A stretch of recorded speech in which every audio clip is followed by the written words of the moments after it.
Assalamualaikum warahmatullahi wabarakatuh.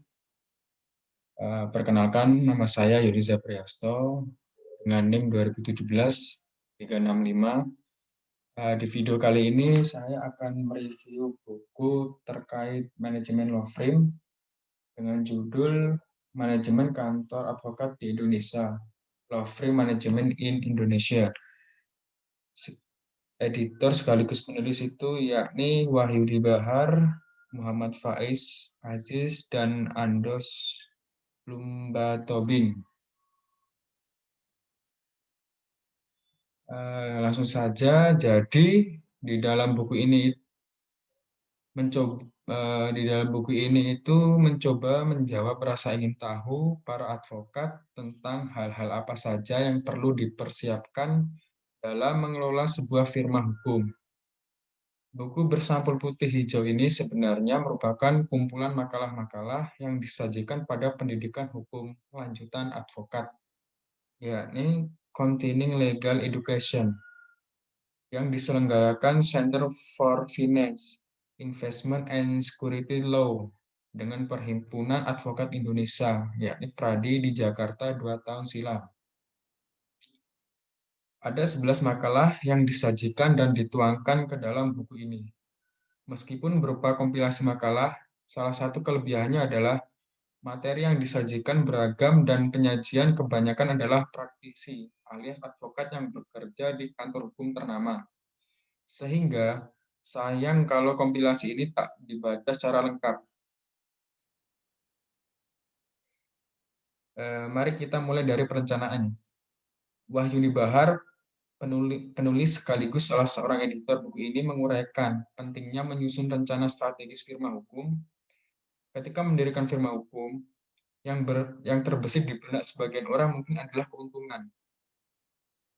Akan tetapi Wahyuni Bahar, managing partner pada Bahar and Partner, mengingatkan kita agar tak melulu memikirkan profitabilitas, tetapi juga faktor lain yang ikut mendukung kesuksesan firma.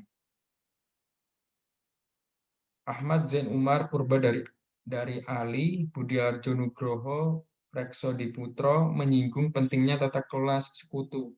Dalam konteks ini, pengelola firma hukum jangan melupakan persoalan modal, sumber daya manusia, dan tentu saja pajak. Tetapi jangan pula melupakan tujuan pendirian firma tersebut. Sri Indriastuti Hadiputranto, pendiri sekaligus senior partner pada Adri Putranto, Hadinoto, dan partner, menegaskan bahwa seluruh awak firma mestinya paham tujuan yang hendak dicapai. Menurut Ira Edi Murti, kontributor utama terhadap mencapai tujuan itu adalah manajemen sumber daya manusia. Tentu saja pengendalian mutu layanan jasa hukum mutlak dilakukan, terutama demi kelangsungan nyawa firma hukum yang bersangkutan. Advokat boleh saja gonta-ganti dari firma. Suksesi jalan terus, yang penting dijaga. Untuk menjaga kepercayaan, khususnya dari klien, pengelola firma hukum kudu mendalami strategi pemasaran.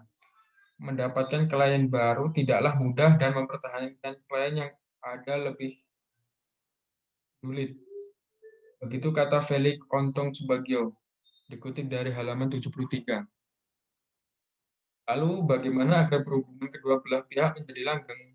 Jadi buku ini tuh berisi mengenai menjawab, berikanlah layanan yang handal kepada klien. Sebisa mungkin informasi yang dibutuhkan klien selalu tersedia dalam waktu yang cepat.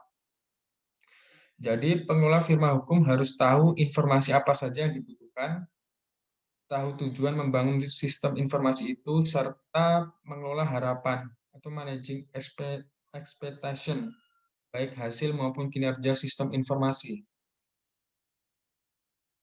Profesi pengacara sebenarnya belum tentu lebih dahulu mengenai kasus dan hukum dibanding orang lain. Cuma, acap kali advokat lebih tahu di mana menemukan hukum dan celah-celahnya.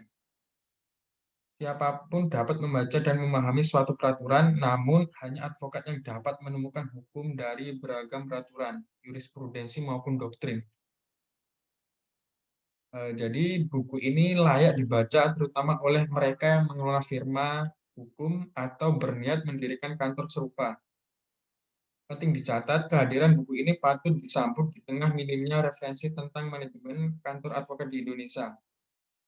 Kebutuhan akan referensi sejenis terus tumbuh seiring berkembangnya jumlah kantor advokat di tanah air. Yang jelas buku tersebut, yang dimaksud buku terbitan Visual ini menyajikan hal-hal apa yang perlu Anda persiapkan dalam mendirikan dan mengelola firma hukum. Eh, itu itu saja mengenai review buku tentang manajemen kantor di Indonesia atau law firm manajemen di Indonesia. Seperti ini bukunya.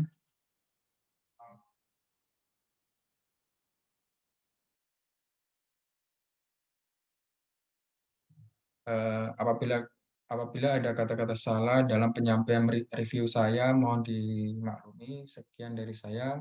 Assalamualaikum warahmatullahi wabarakatuh.